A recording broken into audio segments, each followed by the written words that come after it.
This is an introduction of image Fourier transform. I'm going to show you what image Fourier transform is and what we can do with image Fourier transform. This is a part 1 of image Fourier transform series. Kinds of Fourier transform. One is one-dimensional Fourier transform and the other is two-dimensional Fourier transform. And image Fourier transform is a two-dimensional one because images are two-dimensional data. Yeah, so here is an example of one-dimensional Fourier transform. If the data is one-dimensional, we apply one-dimensional Fourier transform, and the data is two-dimensional like images, we apply two-dimensional Fourier transform. We use Fourier transform to analyze frequency components contained in the data.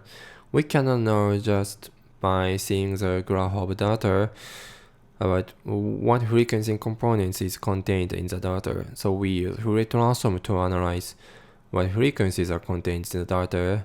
In this case, it's 3000 Hz and 5000 Hz. So here is a result of Fourier transform. We have two peaks of graph at 3000 Hz and 5000 Hz.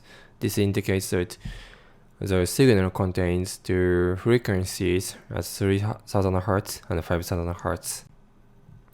So the reason why we can apply Fourier transform sound data is the graph of sound volume is a certain type of wave. You may wonder why we can apply Fourier transform on images because we cannot imagine that images are waves. But if we convert an image to a 3D surface, we can know that the surface is also a two-dimensional wave. So the data is also wave, and we can apply two-dimensional Fourier transform. Here's an example of Fourier transform of our image.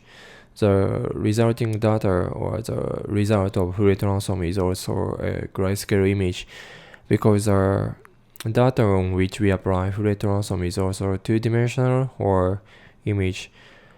Here's an example usage of Fourier transform.